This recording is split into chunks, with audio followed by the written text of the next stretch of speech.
여러분 안녕하십니까? 10월 20일 목요일 뉴스투데이 강원입니다. 후보자를 비방하는 전단지를 뿌리고 또 비방 문자를 돌리고 정치적 중립을 지켜야 하는 평창 공무원들의 선거 개입이 잇따르고 있습니다. 4년마다 물갈이 인사를 겪으면서 공무원들의 줄서기 문화도 갈수록 심해져 선거를 더욱 혼탁하게 만든다는 지적이 일고 있습니다. 보도에 조성식 기자입니다. 늦은 밤 평창 지역 곳곳에 뿌려진 흰 종이들. 선거를 앞두고 누군가 군수 예비 후보의 비리 의혹을 담은 전단지를 살포했는데 그 배우가 다름 아닌 전직 공무원인 것으로 드러나 충격을 더했습니다. 그런데 평창의 공무원이 선거에 개입한 건 이번이 처음이 아닙니다. 4년 전 지방선거 때도 평창군 6급 공무원이 군수 후보를 비방하는 메시지를 지인들에게 보내 벌금형을 받기도 했습니다. 공직선거법상 공무원은 정치적 중립을 지켜야 하며 선거에 관여하거나 영향을 미치는 행위, 그리고 선거운동 등을 금지하고 있습니다. 하지만 공무원들이 이를 어기고 직간접적으로 선거에 개입하는 사례가 잇따르고 있어 주민들의 원성을 사고 있습니다. 일단 선거 때만 되면은 줄서기 비슷하게 가담을 하고 불법 선거에까지도 이제는 서슴없이 덤벼들고 하는 거 보면은 너무나 이제는 믿음이 안 가죠. 공무원 신분 자체가. 왜 이런 일이 반복되는 걸까? 평창의 경우 민선 5기부터 현재 민선 8기까지 4번에 걸쳐 군수 당선자가 매번 바뀌었습니다. 지금의 국민의힘과 더불어민주당, 양당이 한 번씩 번갈아가며 승리를 가져갔는데 새로운 군수가 입성할 때마다 공무원 조직에도 물갈이 인사 같은 큰 변화의 바람이 몰아쳤습니다. 이러다 보니 요직을 차지하기 위한 공무원들의 줄서기가 더욱 심해졌고 결국 선거 개입이란 무리수까지 두는 상황에 이른 것으로 판단됩니다. 줄서기 하는 평형이 있어요. 보니까 승진 못하다가 그 줄서기가 딱 돼가지고 그건 좀 잘못됐죠. 일 잘하는 사람을 승진도 하고 요직에도 갈 수 있는 이렇게 문화를 만들어가야 돼요. 이 같은 줄서기 문화는 공무원을 넘어 이제는 지역 사회단체로까지 번지는 상황. 불법과 혼탁 선거가 갈수록 심해지고 여기에 공무원과 사회단체장까지 가담하면서 인구 4만 명의 작은 도시에 편가르기식 선거가 도를 넘었다는 비판의 목소리가 커지고 있습니다. MBC 뉴스 조성식입니다. 태백 지역의 핸드볼은 전국 최고 수준의 경기력을 자랑하며 수년째 전국대회에서 우수한 성적을 거뒀습니다. 그런데 최근 들어 선수 수급에 어려움을 겪으면서 남녀 핸드볼 선수단들이 명맥을 이어가기가 쉽지 않은 상황이라고 합니다. 이준호 기자가 취재했습니다. 지난 13일 전국체전 여자 고등부 결승전에 진출한 태백 황지정보산업고의 경기 모습입니다.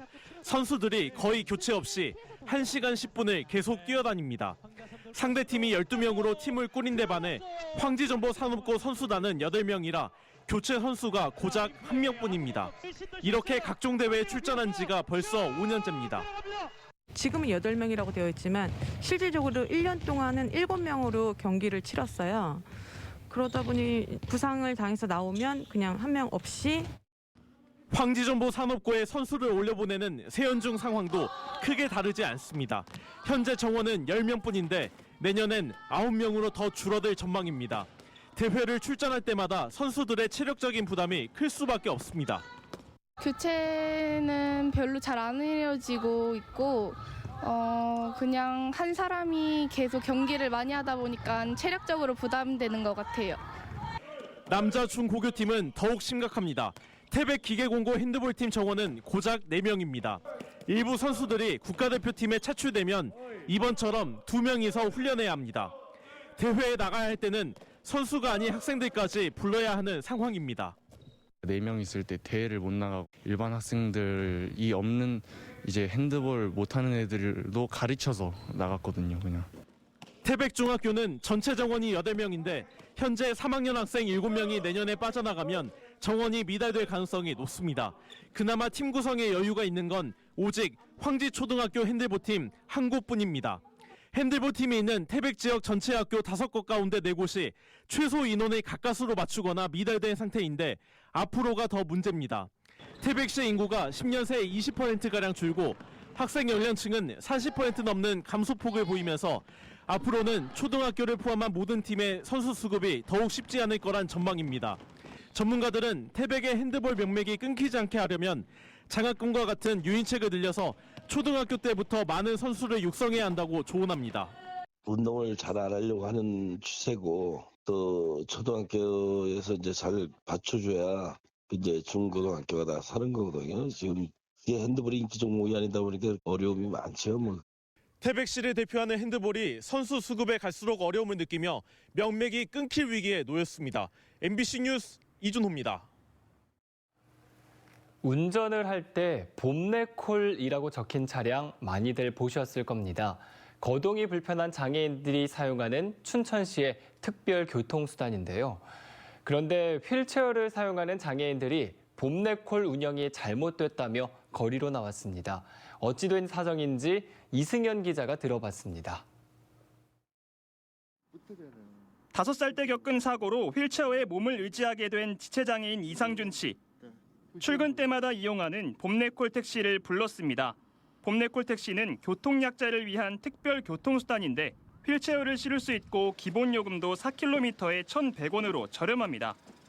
하지만 휠체어 장애인들은 봄내콜 택시를 이용할 때마다 기약 없이 기다리는 불편을 감수해야 합니다. 1시간 올 때도 있고 40분에도 올 때도 있고 그러거든요. 근데 많이 늦은 거죠. 불편을 참다 못한 휠체어 장애인들이 결국 거리로 나왔습니다. 이들은 춘천시가 지난 2020년부터 교통약자의 이동권 강화를 이유로 휠체어를 이용하지 않는 비장애인 고령자까지 봄내콜을 이용할 수 있게 했는데 차량과 기사 수는 충분히 늘리지 않아 정작 휠체어 장애인의 이동권은 약화됐다고 주장합니다. 휠체어 타지 않는 사람은 택시나 버스 이용할 수 있는데 휠체어를 타는 사람은 대체 교통수단이 없습니다. 춘천시의 휠체어용 택시는 법정 의무 대수보다 5대 부족한 25대. 이마저도 운행거리가 40만 킬로미터가 훌쩍 넘는 노후 차량까지 더한 수치입니다. 게다가 춘천시가 봄내콜 이용 대상자를 확대한 지난 2년 사이 휠체어를 타지 않은 고령자로 추정되는 500명이 추가로 봄내콜을 이용하기 시작했습니다. 최근 들어 비휠체어를 이용하시는 이용자분들이 노약자가 많이 늘었습니다. 평년 대비 거의 50% 이상 늘다 보니까 관련 민원이 잇따르자 춘천시는 지난달 말부터 휠체어 이용자만 봄내콜 신규 등록을 허용하고 비휠체어 이용자나 거동이 가능한 고령층은 바우처 택시를 이용하게끔 유도하고 있습니다. 그 요금 기준은 봄내콜하고 비슷한 수준으로 해서 그분들을 바우처 이용자로 이렇게 좀 전환을 시키는 방법을 강구 중에 있습니다. 또 춘천시는 내년까지 휠체어용 택시 7대를 증차할 계획이지만 제도 시행 초기부터 휠체어와 비휠체어 이용자를 분리해 특별 교통수단을 운영하지 못했다는 비판은 피하기 어려워 보입니다. MBC 뉴스 이승현입니다.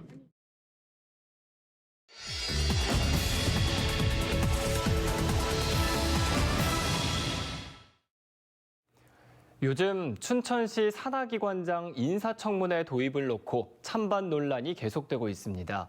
고위공직자의 자질을 검증하겠다는 취지는 좋지만 과연 실효성이 있는지 의문인데요. 먼저 도내 의회로서는 유일하게 인사청문회 제도를 시행 중인 강원도의회의 상황을 살펴보겠습니다. 허주희 기자입니다. 강원도정 사상 처음으로 인사청문 제도가 시작된 건 2016년입니다. 당시 최문순 도지사와 김시성 의장이 합의하면서 강원도 산하기관장이 되려면 의회에서 자격 검증을 받게 됐습니다. 도의회와 도가 인사 문제에서 공동의 책임을 진다는 의미가 내포되어 있습니다. 우리 최문순 지사가 통 크게 양보해 주셔서 정말 감사드리고 현재 도립대학교 총장과 신용보증재단 이사장 등 4개 기관장이 인사청문 절차를 거쳐 임명되고 있습니다. 지금까지 강원도 의회에서 인사청문이 실시된 건 11차례. 이렇게 자질을 검증해서 각 기관 운영에 적합한 인사를 안치겠다는 취지는 좋지만 실효성 논란은 계속되고 있습니다. 대표적인 사례가 전임 강원연구원장 인사청문회. 2020년 7월 최문순 전 지사가 지명한 후보자에 대해 부동산 투기와 논문 표절 의혹이 불거졌지만 당시 다수당인 더불어민주당 의원들의 주도로 적격 판정이 내려졌습니다. 투기라는 의혹으로 저희도 그런 염려를 가지고 들여는 봤는데 그럴 여지가 많이 발견되지 않았습니다. 그런데 바로 이듬해 채용 비리 의혹이 제기됐고 당시 강원연구원장은 자진 사퇴했습니다. 강원도는 감사를 통해 6명에 대해 징계나 훈계 처분 조치를 요구했고 경찰 수사도 진행 중입니다. 이 과정에서 강원도 정책을 개발하고 연구하는 데 집중해야 할 강원연구원은 원장 자리가 공석인 채로 1년 반을 휘청여야 했습니다. 인사청문 결과에 대해 책임을 갖고 있는 강원도 의원 대부분이 올해 지방선거에서 낙마했습니다. 정치적 힘겨루기로 흐르고 있는 인사청문회제도 춘천시 상황을 이어서 김도근 기자가 보도합니다. 춘천시 의회 국민의힘 의원들이 춘천시에 요구했던 인사청문제도 도입을 철회했습니다. 더불어민주당 의원들이 뒤늦게 절차상 이유 등을 문제 삼고 있고 춘천시도 명확한 답변을 하지 않으며 사실상 인사청문회를 거부했다는 겁니다. 겉으로는 협치를 말하며 민주당 의원들에게 보호 요청하는 듯한 행위는 시민의 생각과 역행하는 모습이며 인사청문회는 오늘로써 시장이 거부하는 것으로. 더불어민주당 의원들은 시의회 차원에서 춘천시에 전달했다는 인사청문 협약서를 아예 보지 못해 절차상 문제가 있다는 입장입니다. 이 협약안이 나오기를 사실은 기다리고 있었고 이게 나왔을 때 조문 하나하나씩 같이 좀 보려고 했었거든요. 그것이 전혀 이제 없었던 거죠. 정의당을 포함해 춘천시의회 3개 정당이 모두 다른 입장을 내면서 인사청문 도입은 기약이 없게 됐습니다. 시민의 예산으로 운영되는 산하기관의 수장에 대해 전문성과 능력을 검증하겠다는 좋은 취지는 사라지고 정쟁의 도구로 전락했습니다. 또 청문 절차를 거치고도 자진 사퇴까지 이어진 도의회 선례처럼 인사청문의 실효성에 대한 논란도 계속되고 있습니다. 현행 지방자치법에는 산하기관장 후보자에 대한 인사청문의 근거가 마련돼 있지 않습니다. 제주특별자치도 정도만 인사청문 조례가 제정돼 있고 지방의회 인사청문회 실시 근거가 담긴 개정안은 국회에 계류 중입니다. 적임자 인지를 판단할 수 있는 그런 절차를 강화를 해야 될 것 같고요. 그 과정에 있어서 시민의 참여도 반드시 좀 수반돼야 된다고 봅니다. 예를 들어 지방의회법이라는 것을 만들어서 그 안에 좀 이런 것들을 독립적으로 좀 담아내면 좀 어떨까 싶습니다. 잘못된 산하기관장 임명에 대한 피해는 시민들에게 돌아갈 수밖에 없습니다. 지자체장은 적임자를 임명하고 의원들은 제대로 검증을 하고 제 역할을 못했을 때에는 유권자들이 선거 때 투표권을 통해 심판하는 게 현재로선 최선입니다. MBC 뉴스 김도균입니다. 만기 상환에 실패한 춘천 레고랜드 채권을 국내 금융사 11곳이 투자한 것으로 확인됐습니다. 금융감독원이 국회 정무위원회 양정숙 의원에 제출한 자료에 따르면 레고랜드 채권을 담은 금융사는 11곳으로 신한투자증권이 550억 원으로 가장 많고 IBK 투자증권 250억 원 순으로 나타났습니다. 강원도는 대출을 갚겠다는 의지를 여러 차례 밝혔지만 어떻게 언제까지 갚겠다는 구체적인 일정은 제시하지 못하고 있습니다. 더불어민주당 강원도당은 국민의힘 소속 박기영 도의원이 최문순 전 강원도지사에 대해 막말을 했다며 사과를 촉구했습니다. 민주당은 박 의원이 도의회 도정질문에서 최문순 전 지사를 이완용에 빗대 강원도를 민간기업에 팔아넘겼다고 말한 것은 선을 넘은 막말이자 천박한 망언이라고 논평했습니다. 또 알펜시아의 부실과 부채는 김진선 전 지사의 무능과 무책임 행정 때문이라고 반박했습니다. 민주당은 박기영 도의원이 발언을 취소하고 최문순 전 지사에게 사과해야 한다고 주장했습니다.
강원도가 전임 도정에서 계획했던 춘천 중도 컨벤션 센터를 짓지 않는 것으로 가닥을 잡고 있다고 밝혔습니다.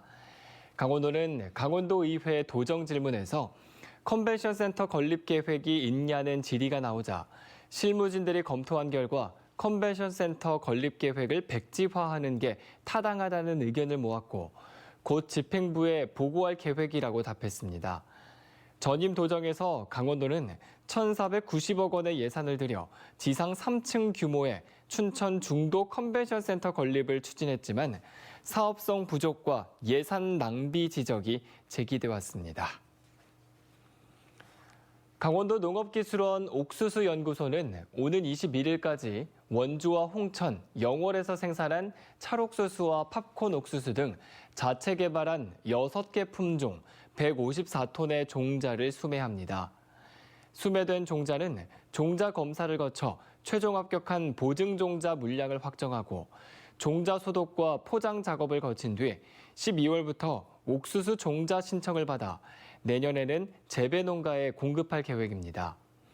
강원도는 올해 93헥타르에서 186톤의 옥수수 종자 생산 목표를 세웠지만 봄 가뭄에다 여름에 잦은 비로 154톤을 생산했습니다. 경기 침체 등 대내외 악재 속에도 동해항의 수출 호조세가 이어지며 역대 최고치를 뛰어넘은 것으로 나타났습니다.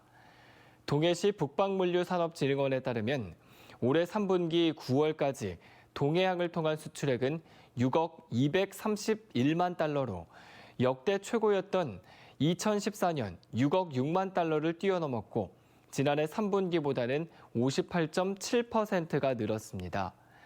동해항의 월 평균 수출액은 5천만 달러가 넘어 연말까지 수출액이 7억 달러를 넘을 것으로 전망되고 있습니다. 수출 주요 품목은 해적 케이블 등 전선유와 합금철, 중고차 순이었고 국가별로는 러시아, 미국, 대만, 네덜란드의 순으로 나타났습니다. 강원도 화장품이 동해항을 통해 처음으로 러시아 수출에 성공했습니다. 강원도의 화장품 기업 6개사의 제품 6만 달러어치가 어제 동해항을 통해 러시아 수출길에 올랐습니다. 이번 수출은 최근 우크라이나 사태로 미국과 유럽 제품의 러시아 유통이 어려워지면서 국내 제품에 대한 수요가 늘어난 결과입니다. 특히 최근 5년간 강원도의 화장품 기업들이 러시아나 중앙아시아, 몽골 등 북방 지역의 바이어들과 교류를 강화한 덕택으로 풀이되고 있습니다. 춘천 지역 문화놀이 카드 사용률이 50%에 불과한 것으로 나타났습니다. 춘천시는 만 6세 이상 기초생활수급자와 차상위 계층에게 지급되는 문화놀이카드 사용 기한이 오는 12월 31일이면 끝나는데 발급률은 78%, 사용률은 50%에 그치고 있다며 적극 사용을 권유했습니다. 발급 대상자는 다음 달 30일까지 행정복지센터나 스마트폰 앱을 통해 신청할 수 있고 사막산 케이블카 등 관광지를 비롯해 서점과 영화관 등에서도 사용할 수 있습니다. 단풍철 양양 오색지구 관광객 편의를 위해 오색 공영타워 주차장이 24시간 확대 운영됩니다. 양양구는 단풍철 흘림골 개방 등으로 오색지구 관광객이 급증하자 오색 공영타워 주차장을 24시간 운영으로 변경하고 주차난 해소와 상권 활성화에 나섭니다. 주차 요금도 10분당 200원, 하루 최대 10,000원으로 변경해 단기 주차 부담을 줄이고 24시간 콜센터를 운영합니다. 태백시 의회 의원들의 내년 의정비가 동결됐습니다. 태백시 의정비 심의위원회는 의원들의 연간 월정수당 2,629만 원과 의정자료 수집 연구비 월 90만 원 등 연간 의정비 지급 총액 3,949만 원을 2023년에도 그대로 이어가기로 결정했습니다. 다만 오는 2024년부터 3년 동안은 공무원 보수 인상률에 맞춰 의원 월정 수당을 인상하기로 했습니다. 홍천군이 농촌의 일손이 부족해지자 외국인뿐 아니라 내국인 인력 중개에도 나섰습니다. 홍천군은 필리핀에서 계절 근로자가 입국해 농사일에 나서고 있지만 인력 부족 해소에는 역부족이라며 오는 25일까지 내국인 농촌 근로자를 모집한다고 밝혔습니다. 고용되면 하루 8시간 일하고 숙식 여부는 농가와 협의해 결정이 됩니다. 홍천군은 내년에 외국인 계절 근로자 사업 확대에도 나서겠다고 밝혔습니다. KTX 강릉선 횡성역에 어르신들이 운영하는 편의점이 문을 열었습니다. 강원도의 100세 시대 어르신 일자리 사업에 선정돼 8천만 원의 예산을 지원받아 추진된 것으로 앞으로 횡성군 노인 일자리 전담기관인 횡성 시니어 클럽이 운영을 맡게 됩니다. 횡성 시니어 클럽은 횡성역 편의점 이외에도 정든 손칼국수, 어머니 손맛 반찬 등 6개 시장형 사업단과 공익형 일자리를 통해 어르신들에게 일자리를 제공하고 있습니다. 이상으로 뉴스투데이 강원을 마칩니다. 고맙습니다.